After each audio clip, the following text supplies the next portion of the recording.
Today's film, boys. What do we got? True romance. Yeah. Story about Sydney Sweeney's parents. Yeah. Yeah. So I'm gonna drop a bomb here. Go for it. Let's go. Okay. So Tarantino wrote this film.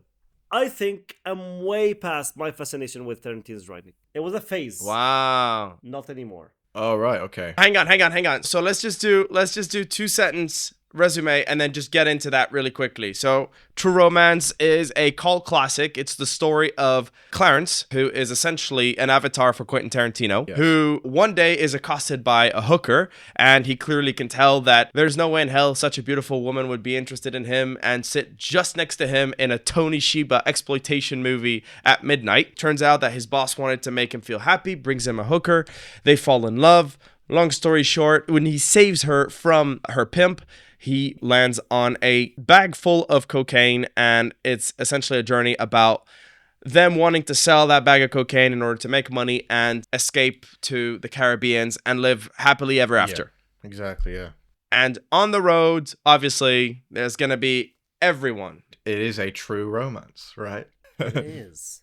This is when you should... This should be a space for a break, and it is a true romance, and then the music. Yeah, I know. Yeah. We'll We'll work it out. We don't have the production value for that yet, but we don't have commercials. We'll work towards that. We'll work towards that in 5 years, I think. All right, Yeah. so talk to me, Ahmed. There's already a beautiful place to start on. You mentioned how you were over Mr. Quentin Tarantino's writing. For those of you who don't know, Quentin Tarantino is one of my biggest influence when it comes to my personal writing, so I'm very curious to hear what's going on. Of course, I'm fascinated by his line of work, and everyone could talk endlessly about his big stuff. But let me give you an example about how this film made me feel in terms of writing. Yeah. Did any of you play like an action video game? Like Max Payne. Okay, do you guys remember Max Payne? The Yeah. video game. Great. When I was young, I used to play that game, and I used to try to skip the cinematics or the comic book style phases that was explaining the story about him losing his wife and so on in the dark past. So you didn't play Max Payne? No, yeah, I you did skipped the play best Max Payne. parts. No, because I did it again when I was a bit. No. When my brain developed, I got back to You'd watching what was realize happening. your fault. Yeah. Yeah. So the game to me was about just the action, killing the bad guys without substance. This is how I felt about that film. Like great action, great tension, but I didn't feel any. You felt like it was The weightless. Yeah, it wasn't that deep. And remember when last time I was speaking about the 8-sequence approach and Paul Joseph Galino being a great influence in my understanding of the craft, and this is the method I always rely on when I'm writing. That film, you could definitely see the 8 sequences as if each is a short film without, I would say, without cohesion. Like each block, for example, the scene with Christopher Walken and Clarence's dad. That's a short film. Just take it out. There is no reaction to him killing the father. Just like we're gonna go sequentially about the story and how it progresses. And in every sequence, there is a new character introduced. In every single sequence except the last one. So it feels like, hey, this is a new short film. Again, what made me feel tired watching the film? Not really tired, but there is a lot of huge moments. A lot. Like there's Drexel introduced, dead. Christopher Walken introduced, he kills the dad. We'll never see him again. It's a great scene, great dialogue. And and then the guy, Virgil Gandolfini, when he hits Alabama. When you watch these sequences, there is always someone mounting the scene. And then towards the end, there is the flip where the undermined character reacts. So it felt a bit repetitive and with very, very few moments to breathe. Maybe towards the end, and the time when Clarence's father was telling him that, okay, good luck, go to Hollywood. The dialogue was great, the scenes were great, but as if it was too grand to be absorbed. So when you say, for example, to come back to the fact that you're not as impressed with Tarantino's writing, because just so you know, you're not the first one to tell me this. I find that in the last Screen Labs that I went to, that was a recurring theme. What precisely about Tarantino's writing does not wow you as much as it used to, or you outgrew it? Is it because you find it schematic or predictable in a certain way, or lacking in substance? I personally find a lot of substance in his writing, but again, it's like his films are commentaries on films instead of being like, these super gritty, realistic examinations of life, which is why a lot of quote unquote auteurs, like for example Kiarostami, when asked about Tarantino, he said his love of film moves me more than his actual movies. And so, what is it about his writing? Again, I'm sorry for the long question. Yeah. All right. So, of course, I'm not generalizing every piece of Tarantino's work, but let me give you some examples. Like the opening scene of Inglourious Basterds. Of course, Hans Landa is impressive, but then you get introduced to Shoshana, and I have complete sympathy for her for the entire film. I can feel the woman. She lost her entire family. Okay. Another example, Kill Bill. The bride. Of course, I can understand her quest. I can understand her vengeance. I can see she was in love with the man. She had a child. When I look at True Romance, I'm really struggling to sympathize with the people, except for the opening scene. Oh, not the opening scene. I would say the opening sequence when he meets Alabama and she confesses her love and so on. Oh, I thought you were talking about him saying he wants to fuck Elvis to some random chick at a bar. No, and I was gonna say, Ahmed, brother. This is not what I meant. We need to have a talk. I'm just saying, we've had our doubts for a while, Ahmed. Yeah. This is the only moment I was like, yes, Clarence, I can feel you, man. That's a piece of great writing. For the rest of the film, I felt like the guy just intentionally putting himself in trouble, and I felt like, dude, just I. For some reason, there was. Did you feel like he was a bit of a reckless character, like a bit idiotic? Yeah, and I can understand if it's. Of course, I assume Tarantino is aware of that. Okay, and there was a moment in the film when Alabama's voiceover spoke about that, in the sense of sometimes life is not that perfect, but sometimes it goes the other way, and then we see her confessing her love. So in that moment, he was respecting the audience, like he was trying to do like, hey, I'm gonna do something stupid, but it's gonna work out because I'm aware it's stupid. Like, this is too good to be true, but I'm telling the audience that I'm aware. So that right. Somehow works around. You're looking for something. I think rule number one is he keeps leaving his fucking address to where he's going next to the criminals every time. It's just like, oh, I mean, this is the stupidest man on the planet. Yeah, and do not get me wrong. Of course, the dialogue is insane. Of course, I love Tarantino's dialogue. Everybody does. Yeah. But again, with the harmony, the emotional harmony of the film, I think there were too many wow moments.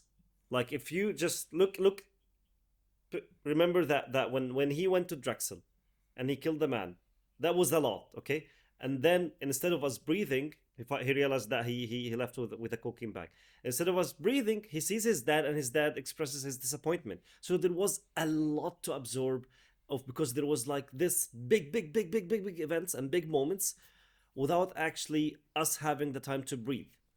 So this is what I meant with the emotional distance I felt with how it was written. You didn't feel like there was enough moments to breathe with character in between those moments. Is that what you're saying? Yeah. You know what? I will agree with you on so many of the points that you said. I think that you can definitely tell, and this sounds so freaking pretentious because we're talking about one of the greats, but you could definitely tell that this is one of his first screenplays. I say this, and yet, this film is a cult classic. It's a masterpiece on so many levels, but you could tell that because, as you said, he's introducing new characters literally every scene. And that is like a mistake that a lot of young screenwriters do, is that they don't actually compartmentalize. What they do is they'll just invent a new character to just casually be the perfect bridge towards the next plot point. It's one of these films where, oh, okay, I'm really in here for the vibes and not so much for the story per se. Like, we've seen this film 1,000 times. So then how does it differentiate itself from the others? Well, that's where Tarantino's voice comes in. And I will say one thing about Quentin Tarantino, which is the thing that I really love the most about this man. Most people will characterize and add characterization to their characters through physical description, but also through the choices and actions that they'll do in a scene. That gives you a sense of who that character is, right? And they'll rely a lot more on the choices in each scene and on the physical appearance And our knowledge of Arab dude from the streets or like a hoodlum, this is kind of what he should look like, and this is kind of how he acts, and they'll rely a little bit on freaking stereotypes. Quentin Tarantino does this thing which is insane. He goes against all of the rules, and he's like, no. You're gonna get a full sense of who this character is solely by how he speaks. Ooh, that's a bingo. So Quentin Tarantino's dialogue is second to none because he could have 5 characters sitting in one room and the voices are so uniquely distinct that you're able to close your eyes and you can already tell without even adding the name of the character on top who's talking, just from their very, very specific way of speaking. This is where the Tarantino voice comes in, and this is why people were so shook by it. It's because this guy will be like, I'm gonna have Drexel be chatting up a couple of hoodlums, and we're gonna have Samuel L. Jackson come in and say why he loves to eat pussy, and this other black dude be like, nah man, fuck that shit. And you're sitting there going, what the hell is going on here? What kind of screenplay is this? But yet it's so extremely authentic. It's so truthful how he writes it that, man, he's able to really hook us in because we're learning so much about the characters through that. And so he doesn't actually need to have these characters do movements or do actions. We're just already getting a really strong sense of who they are through the spoken word. And I do see what you mean because, like, I mean, obviously the plot was written, I think, like on a shoestring. You know what I mean? Yeah. We're dealing with Clarence. Clarence is like, you know, he just jumps into danger. You wouldn't very believe. recklessly, and he's yeah. very recklessly, and like I said before, recklessly leaving his freaking address just so that, well, the criminals know exactly where to go next. But it's really funny about course, that because that's set up by the scene where he sees Elvis, because Elvis is like, oh, of course you can get away with the murder. Just make sure you don't leave any evidence that you've been there. Which he obviously does, right? To the cops, yeah. And he keeps doing that. He keeps doing it. But then the problem with that is, okay, fine, it's a joke, but then to us, it just reads as, this guy's a fucking moron. You know what I mean? Yeah, exactly. And one of the thing is, it's extremely difficult to create sympathy from your audience if your character is stupid, particularly your lead character. Because the one thing that humankind has in common is that we all think we're pretty smart. And so, you know, when we see a dude who's just fucking stupid, it just irritates us more than anything else. Yes, Ahmed, I totally agree with you on this because it really reads like, you know, one of these exploitation movies where you're watching it for the vibes, how it makes you feel, the comedic monologues. This whole thing reads like a big fairy tale and a big fantasy. Well, those are the movies that inspired him, right? So it makes sense that he's trying to make a movie about the movies that he was in, because he's heavily inspired by B movies and exploitation movies, isn't it? Absolutely, he's trying to make his own version, right? 100%, and he successfully did so. Yeah. But I'm just saying maybe this might be one of the reasons why Ahmed and a lot of these, you know, auteurs, because Ahmed is an auteur, he's bald. So like what I'm trying to say is I could see why there is a certain, like, I'm getting a lot of like surface level energy here and I'd like to go in a little bit deeper, and it's really fun. Do you think you'd have this problem as well with people like Guy Ritchie, for example? Yeah, absolutely. Because he introduces Guy loads Ritchie of characters, is exactly the same and issue. then there's like no end to a lot of them. Like there's no arc really. They're just kind of like he says, oh, you know, I wrote Lock, Stock, and Two Smoking Barrels on napkins at a pub, and I'm like, well, I could tell. yeah. Yeah, exactly. It's right? written just like a dude who was just listening to some drunkards and writing shit on a napkin and somehow making it all fit together. And fuck logic. Lock, Stock, and Two Smoking Barrels, ladies and gentlemen. Yeah. But the problem is he never learned, and that's all of his films now, right? Every single one of his films is just that. Nothing makes sense, and there's 200 characters. And I agree with that, but then it's like, why I still love Guy Ritchie, particularly the early movies. I'm looking them for the bro fucking vibe. You know, these are bros. Of course, We're gonna have a lot of fucking jokes. What's that? This is a shotgun, so? It's a fucking anti-aircraft gun, Vincent. You know, you start a movie with a dude saying, I'd fuck Elvis Presley for 3 minutes. Dude, you're watching that with your date or with your mates. You know, you're fucking, you know, you're in for an experience. That's why I say it's one of the perfect date movies. All my fucking dates, I always show them True Romance at the beginning. That's why this film has such a special place in my heart. You would end up exactly like Clarence in the first scene. Exactly. Came across my mind. Do you want to watch a Kung Fu movie?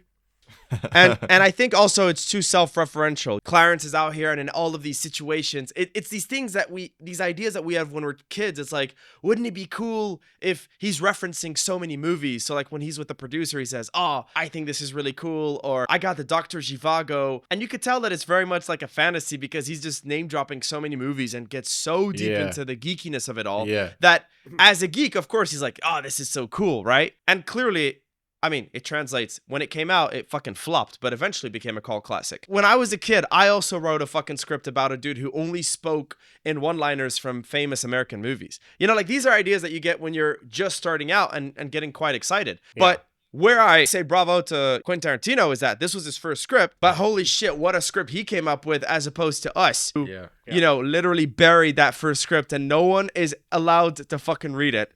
For how insanely personal it is. Script. Do not say that about my first script because coincidentally, wow, I'm glad you said that. Today I was reading it again and it was painful, but I'm rewriting this whole thing again. So my first script is coming back.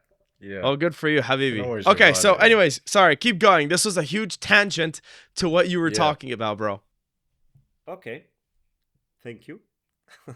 Okay, we spoke about that. I just like, okay, just a moment for the audience here. Yasser told me nobody likes talking about screenwriting. I know everyone wants to become a director for some reason, and when they fail, they write. Oh, holy shit! Did you just say that we're losers, bro? No, that's not true. Writing is way harder. Oh, way harder, way harder, way harder. Yeah, it's Dude, harder. we're the OGs, man. It's harder, but for sure. No one gives a shit. That's the payoff. Yeah, no one exactly. No one gives a shit. Yeah. And we're sitting here, three aspiring filmmakers are saying Tarantino. Yeah. Tarantino's writing is well, weird. Two of us. No, but it's weird. But it's for me again. I still say that he's like my biggest influence. So that's my silver lining. But also, I option my script, and you've got a producer attached to your script, and then there's Rory. You know, like, and then it's just like, I'm joking.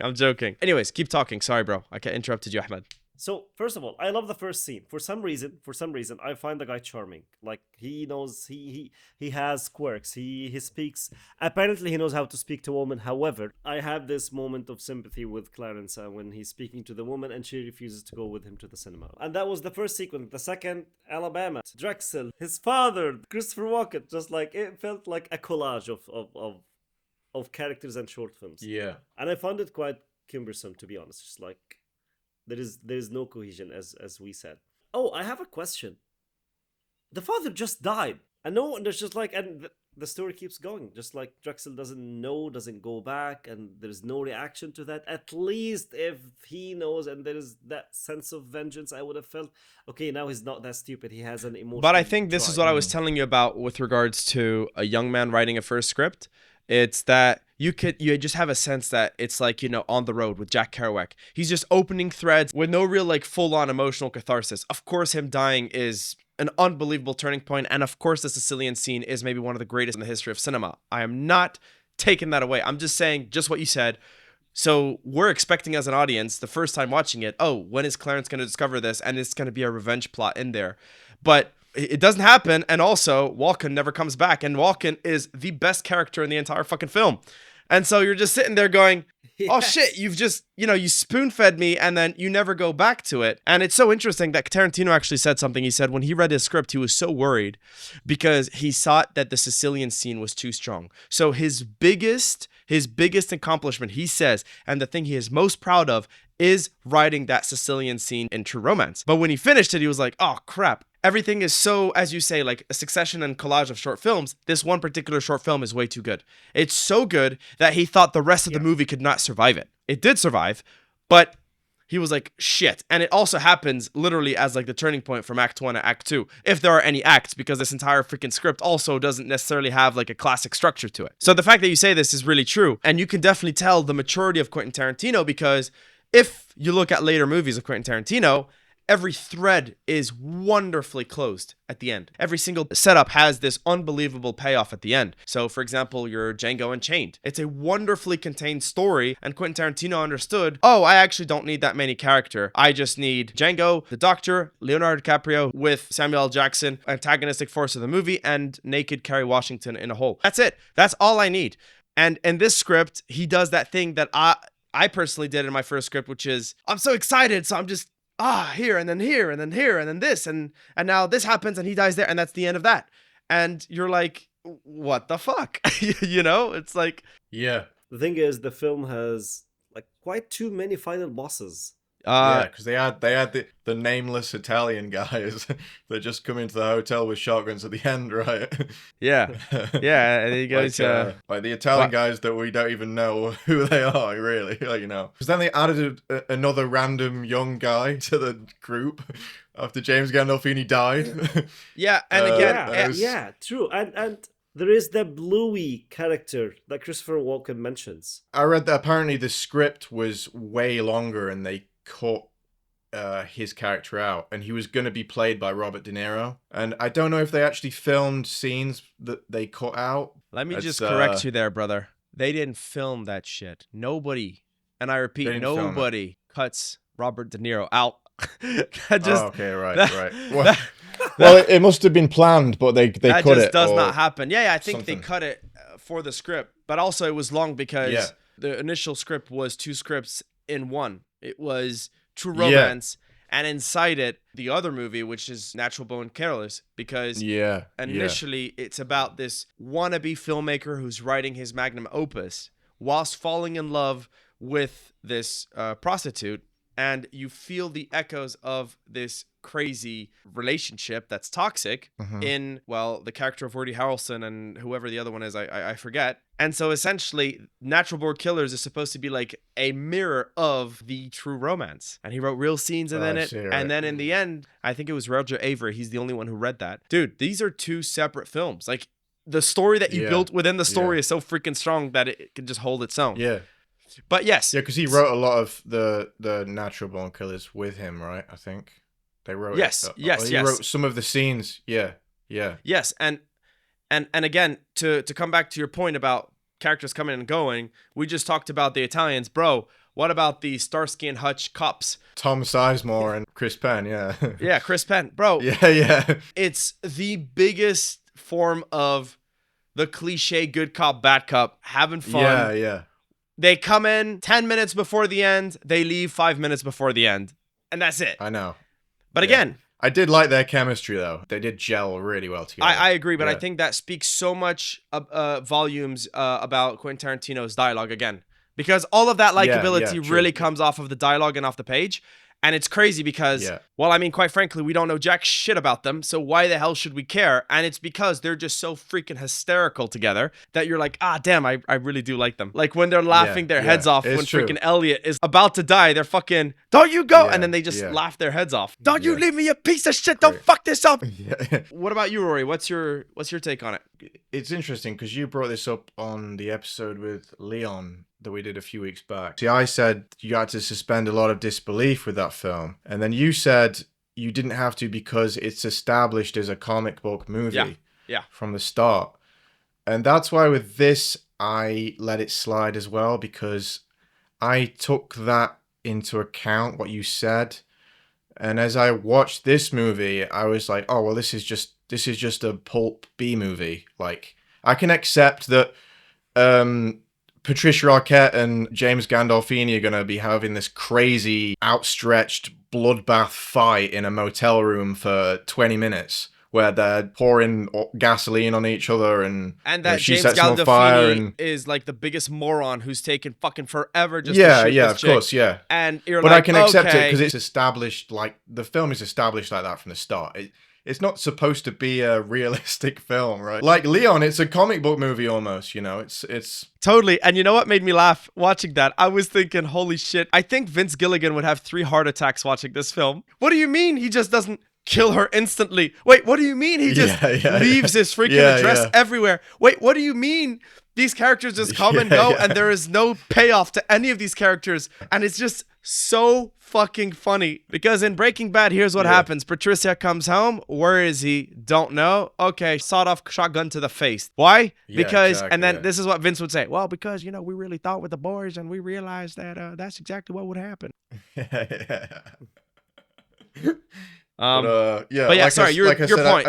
I just accepted it because it was established like that from the start, that it was going to be this kind of insane, balls to the wall, anti-romance film, with all these crazy explosive moments. And obviously Ahmed said that there was a barrage of explosive moments, but I actually kind of liked that because I was expecting that. I wasn't expecting slow moments in between. I was wanting a scene where he confronts Gary Oldman, and then straight after they're going to Dennis Hopper, and Dennis Hopper's doing this amazing scene, and then straight after they're on the road and they're fucking in a phone box in the Nevada desert, and then they're calling Michael Rappaport and so on and so forth. But I kind of accepted it, and I enjoyed it because, as you said, it's the vibe, right? It's a vibe film. And that film has everything. It's got the feel good, it's got the humor, and most importantly on a date, it's got all the sexiness. I mean, this is one of the sexiest films Hollywood has ever fucking made. It's just insane. Definitely, yeah. A woman has never been hotter on screen than freaking Patricia Arquette. I'm not going to name names, but basically I know an assistant editor who worked with Tony Scott, and he goes, oh yeah, he's the biggest sleazebag that I know of. And I was like, wait, what? Fuck no. Like Tony Scott is like one of my heroes. What's up? And he goes, oh man, the guy just had a penchant for big-titted blondes. And he was just like, he was obsessed. He goes, people show cats on their phone. This guy was showing me naked blondes. And you're like, oh wow. Well, holy shit. I mean, talk about putting your passion on the screen. That film. Talk about a hero. Yeah, exactly. That guy, dude. Talk about integrity. That man had integrity. Yeah, you gotta respect it, really, right? Interestingly, I would say with these chunks of stories jammed in the 2 hours, it did influence the directing as well, because you could see, I assume every sequence had some sort of a visual identity that wasn't necessarily repeated, like the colors, the environment, the whole setup. Again, it's a separate, it feels like almost short films. Yeah. So, well, it's a lot colder in the first half because of the location as well, I would say, because it's set in Detroit. It's very cold in Detroit, and I really think he captured the dark and the gloom, especially with the lighting in the environments and the sets. In the second half, it's in LA, and it feels a lot warmer, and like it feels a lot more energetic and sexy, and you really feel like the heat being dialed up. Yeah. And I think he's really adapting to the environment, and he's really conscious of the environment that he's in, and he's conscious of what works with that with the environments. I totally agree. Yeah, true.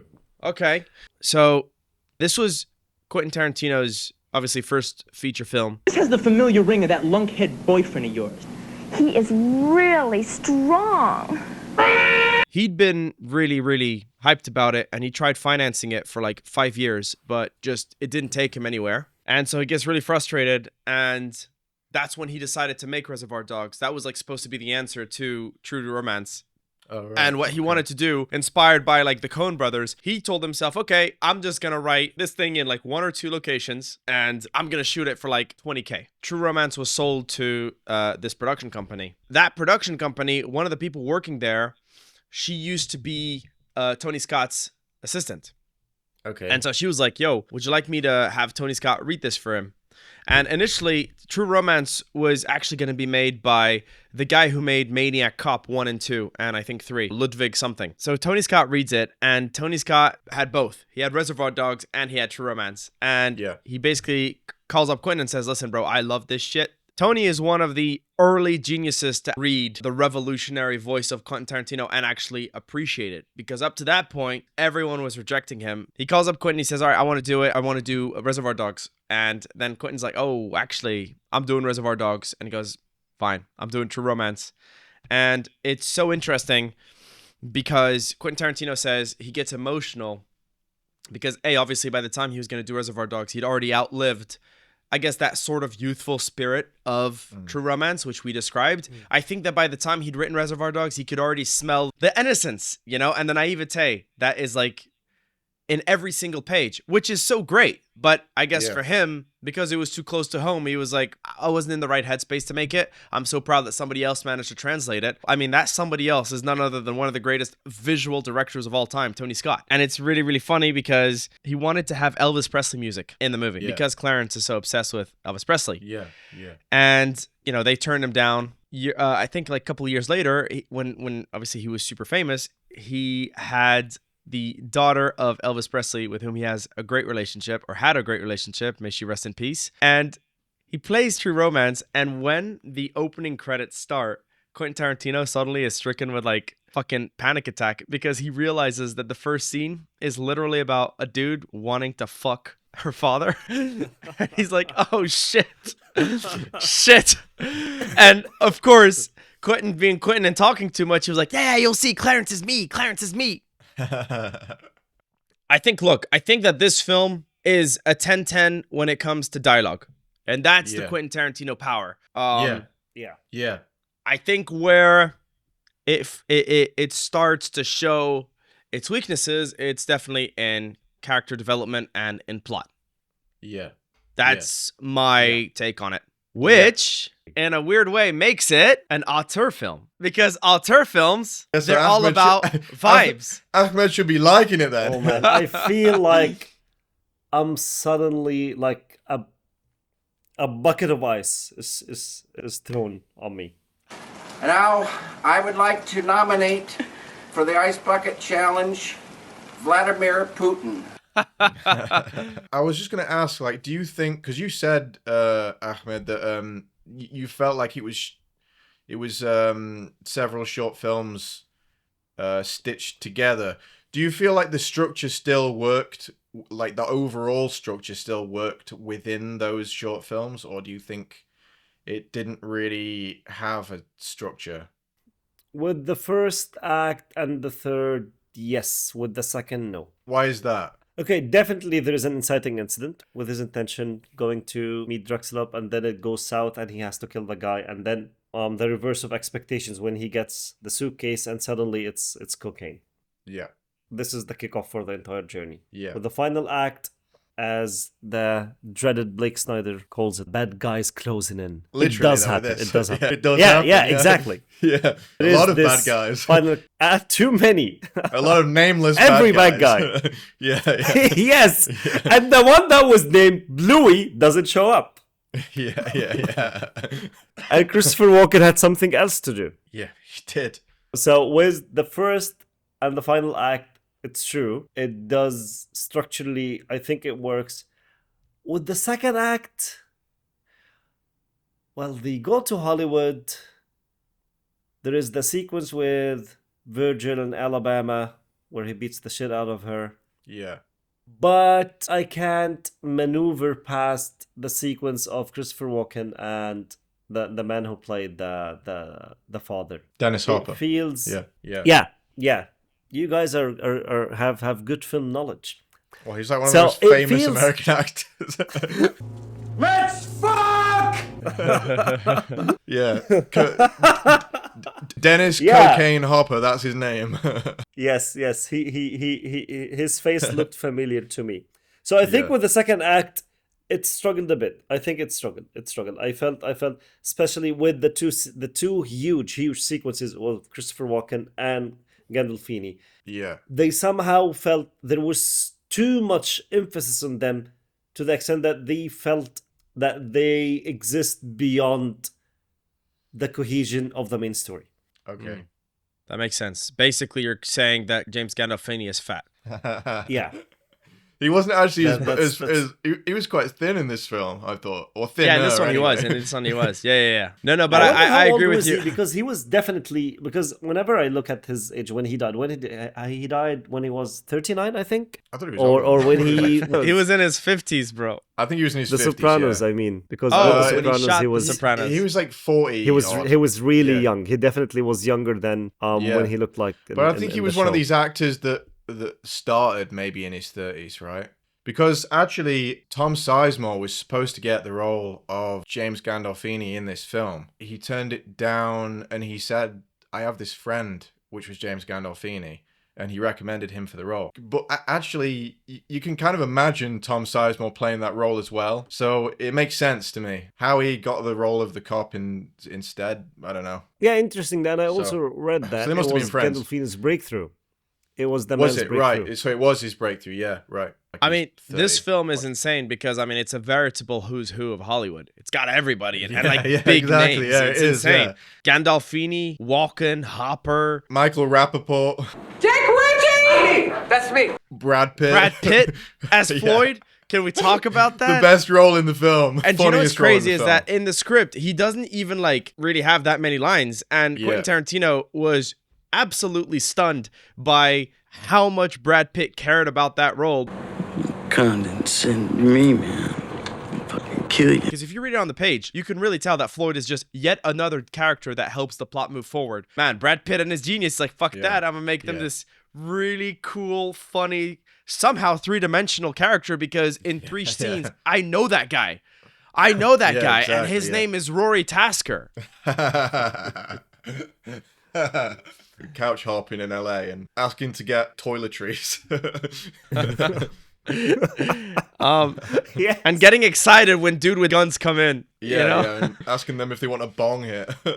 Brad Pitt was literally the highlight of the film. Like coming out, apparently, like the character that everybody loved coming out of it was Yeah, obviously I'm Brad not Pitt. surprised. Cool. Now, I mean, I'm super excited to discuss the directing, and I'll start with Ahmed because obviously Ahmed felt that he'd outgrown Quentin Tarantino's style and that he felt it was too rustic when he saw it for the first time. So I want to know, did what you saw and I guess the interplay between picture and sound salvage that experience? Alabama. I would love to discuss Alabama and the directing of Alabama. You know what the direction is called? I'll resume it in 2 words. Push up bra. Oh man. That's all it. That's it. Yeah, exactly. Rory, how'd you find the directing? I thought it was very interesting. I mean, in terms of like blocking or anything like that, nothing really kind of stood out to me. I thought the roller coaster scene was really interesting and how that was edited together for a joke, essentially. This guy, they're pitching him this idea of selling him the coke, and because his character as well, he's a very like nervous person. Because of Clarence's intensity as well, it's making it worse and worse. The roller coaster played as the perfect object. It's raising up as his blood pressure is raising up as well from the conversation he's having. Yeah. And then the punchline of it going and swirling around and just how it's edited together. And similar with the scene where he gets pulled over by the police officer and the coke splashes all over his face and he turns around. That's brilliant, man. That's so like there's some really good setups and punchlines in the scenes in this film. So much so that I actually think that Tony Scott is quite a good comedic director, to be fair. Like I agree. I thought that whole bit with the cocaine was by far the funniest moment of the and entire the fact that exactly. we never actually see the cop. He keeps closing in, and it was just exactly. mad. That was really clever. Yeah. And once he's very just clever, what at the moment his taking the license plate info, the bag explodes. And another thing that I find so great about us never seeing the cop is he does exactly the same thing with Elvis Presley. One of the things that I'm going to discuss here about how Tony Scott is an incredibly visual director, one of the additions that Tarantino did not foresee when he wrote the script was, for him, Elvis Presley was, a fully fleshed, three-dimensional character that would come in and out. Tony Scott made him a lot more of a ghostly figure by hiding his face. He would always be in the background and not necessarily in focus. It's crazy because the actor who played Elvis Presley is none other than Val Kilmer. And Val, obviously, it's a very difficult call to make when you're like, oh, actually, I found this really cool trick to make your character all the more mystifying. And Val is super excited. He's like, oh, great. Yeah, thank you. He's like, oh, actually, we're not going to see your face, bro. And when Val saw the vision, because he couldn't really visualize it initially, but when he saw it in the editing suite, he was like, oh, fuck, this is unreal. Yeah. 100% I'm down to continue doing this. Clarence, I like you. I always have. Always will. Yeah. And it's so interesting because that trick, Garth Ennis then used it in Preacher. Because the lead character of Preacher, he also has the phantom of John Wayne speaking to him. But you never actually see John Wayne. And I'm convinced that Garth saw True Romance and was so obsessed with the figurehead of Elvis Presley that he used that exact same trick on Preacher. These are these slight visual tricks that seem so, oh, they're a given for us, but they really aren't. They really aren't because they're not on the page, and that shows you the sort of like magical adage Tony brings to his movies. So I really want to discuss, and I want to take just a little break to really praise Tony Scott as a director. In the words of Quentin Tarantino himself, he's one of our great American auteurs. He was highly misunderstood for obviously directing a lot of commercial movies, but I truly believe that in 50 years' time, the works of Tony Scott will be studied in film schools the same way the works of Douglas Sirk are being studied at film school. Douglas Sirk, who made these highly melodramatic romantic movies in the 1950s, was highly laughed at, but when you look at them, they are in a class of their own when it comes to blocking and color theory. Tony Scott is a man who studied art at the great UCL, and he clearly had that sensibility with colors, and he was a painter as well, much like Ridley Scott. Quentin Tarantino is a great director, but Quentin said, there's no way in hell I would have made that same movie. I always knew that Tony was a visual director, but it's really in this movie that I got to see like the full might of his genius. So this is in the words of Quentin Tarantino himself in the audio commentary of True Romance. So in the script, the scene where Alabama is crying, in the script, it's literally occurring within the living room of Clarence's character. Tony Scott has Alabama outside in some porch behind a gigantic billboard and has this huge fume cross the frame and have her covered in like these massive layers, which obviously acts as a sense of symbolism because she's like deeply closeted in that sense, and she knows that she's about to make a massive revelation, which also will come with her like, you know, uncovering some layers when they make out at the end of that scene. The sequence where he was gonna fight Drexel, I read the OG script, it's his apartment. There just happens to be 3 chicks that are high on cocaine in like a neighboring sofa. Tony Scott will have it in some random building. We're not exactly sure if it's a whorehouse or like a HQ for drug cartels. He walks in, and in between Drexel and Clarence, there is this gigantic lamp. You've never seen a light like that, and there's no freaking reason a light should be that low to just light the food that he's eating on the table. It's purely a stylistic choice,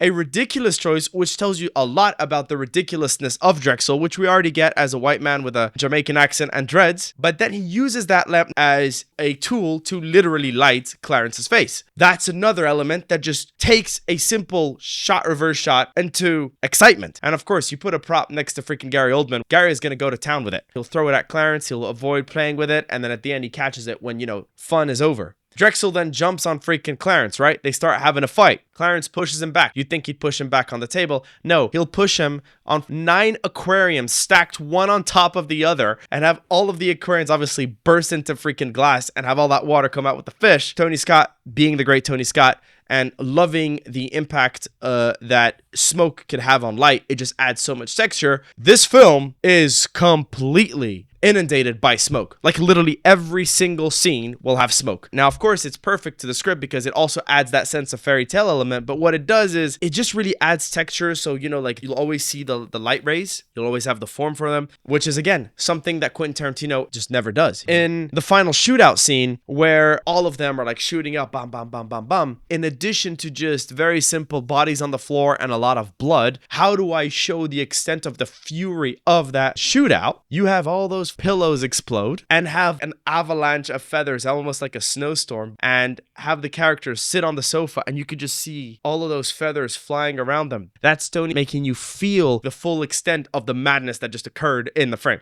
That aesthetic, Tony Scott aesthetic, which is really unsubtle in the sense that he really loves Americana, and he will paint that Americana with bold strokes. His skies, like particularly the Los Angeles skies, will have two colors, so it'll be like gray and orange, hyper stylized, absolutely unrealistic, but it just works. It just works for the vibes. The characters will wear these really bold colors like Alabama, you know, very light blue with stark pink, and Clarence will have this really sparkly red with the golden Elvis shades. That style, there's a reason, Rory, why you couldn't think of very specific blocking points in the movie where you said, oh, you know, like there is no real blocking scene that really struck me. It's because you'll have two kinds of directors when it comes to action. You have the blocking directors.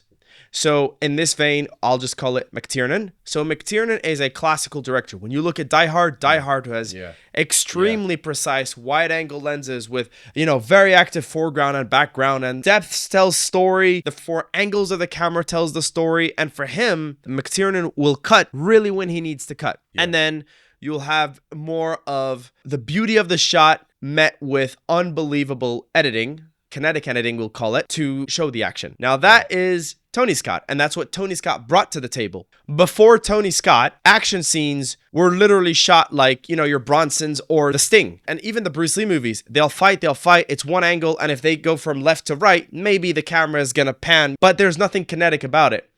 In comes fucking Tony Scott. Cut, cut, cut. Sometimes he'll even like repeat an action just to accentuate it. So like he'll go cut to or when he'll shoot, you get the impact, and then you get again the same impact but from a different angle. This is something that will then be used religiously by Michael Bay. But that's the thing. In the words of Quentin Tarantino, Michael Bay's style is Tony Scott's style, but more. Yeah. All of the modern American blockbusters that we see today, they are all copying that aesthetic. Mad Max Fury Road is literally, in terms of the way it's showing its action, it's Tony Scott aesthetic. What's phenomenal about Tony Scott, and this is where the revolution began, and unfortunately we celebrated him too late. Most blockbuster directors, they can only do blockbuster, right? So in the case of your Michael Bay. And then most drama directors can really mostly do drama, which is where, for example, your Martin Scorsese will say he respects Michael Bay, but he could never do that. It's extremely difficult to have a director do both.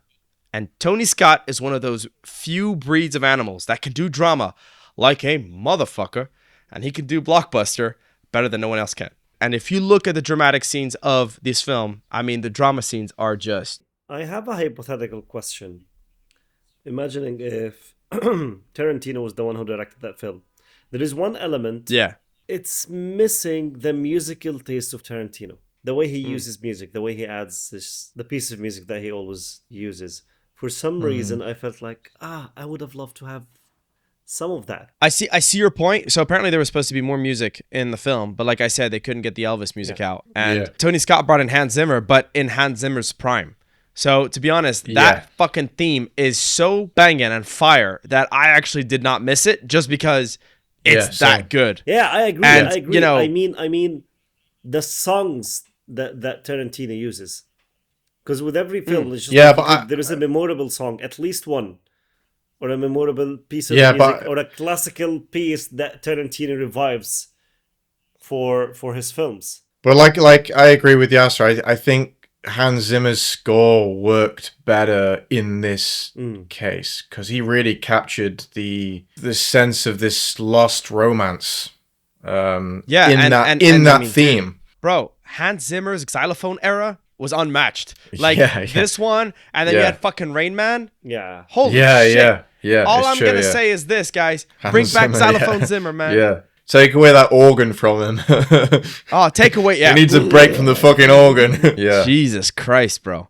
It's so good that I actually listen to it when I'm casually walking. You know. Yeah. That's how good it is. Tony Scott has a way of framing sometimes. I mean, the opening shot of the movie, which is that wide. Look at the composition of that. Like, there is an element of the guy who did The Bar at Night. Right, the most famous, yeah, I know it. Yeah. It's that, but rockabilly. That frame. Can you imagine that my favorite shot in that film is the opening scene in the bar, or when Alabama is completely fucked up in that hotel room with Virgil, there's just these unbelievable cinematic compositions. You could just tell that this guy studied the Renaissance and he studied those great paintings because it bleeds on the screen. Oh, and another element, by the way, that makes his cinema very visual. That whole sequence is supposed to be in a zoo where he's speaking with Elliot and they're breaking down the potential sell of the cocaine. And of course, Tony Scott is just like, nah, you know what? Let's make it more exciting by putting it in a roller coaster. Yeah, of course, yeah. I guess a great place to end on would be this breakdown of the Sicilian scene. On the page, Quentin Tarantino wrote it as two characters, sitting one in front of the other in the trailer. I always love studying shot reverse shots because it really shows me the extent of genius of a director. By default, the position is uncinematic. It's just business as usual, right? Well, in this particular scene, the first thing that he's going to do is he's going to add smoke, which is already going to give the scene texture. He's going to have Dennis Hopper sitting center. And in order to accentuate the fact that he is the subject, he's going to have that hard light smack him dead on his forehead. And he's going to almost have like a burning light, which already gives it a sense of unease. And it casts these unbelievable shadows on his eyes. And I get a sense that hard light does two things. Like we said, put a spotlight, create a sense of unease, but at the same time, it allows us to have a harder time to read if he's lying or not because the eyes are darkened. Which is brilliant because this character has something to hide. He will accentuate the power play with a cigarette. We start off Christopher Walken is smoking the cigarette. He offers a cigarette. He says no. But the moment where Dennis Hopper stops acting like the victim, accepts his fate, what happens there is he asks for the cigarette. Another thing that Quentin Tarantino was blown away by, the use of Flower Duet. When you play that song with the smoke, with the heart spotlight, it creates a sort of like almost poetic, dramatic dissonance. Yeah. It does not match the violence that we have already witnessed because his hand is bludgeoned, yet it just completely works and completely adds to the fact that, okay, now I own the power. Another element that Tony Scott adds is the comedy. Your part, Eggplant, the cantaloupe. That shit wasn't on the script, but when they rehearsed it, Dennis Hopper and Christopher Walken were shitting themselves with laughter that Tony Scott said, holy shit, I gotta include that into the scene. And what's unbelievable is, again, on the page, that was already the best scene. But when you watch it, it's miraculous. I haven't killed anybody since 1984. This is where you realize that you're in the hands of a genius. So yeah, I guess closing statements. What do we think about True Romance then? As far as first time scripts go, I mean, he got it made and it's one of the most iconic cult films of all time. So 100%. You could just say we're all jealous, right? Basically, which we all are. So there is something I highly appreciate about Tarantino is his audacity. Because you can see how bold he is in the first script he wrote, how courageous he is. True. And I think this is not only in terms of craft, regardless of my personal opinion and my preference. Of course, he's one of the greats. And that sense of him truly trusting what he's doing, even though nobody's gonna it's not everyone's cup of tea. And that audacity is a huge contributing factor making him who he is. That's 100% true. Perfect dating movie. Boys, if you're going out on a date, True Romance, thank me later.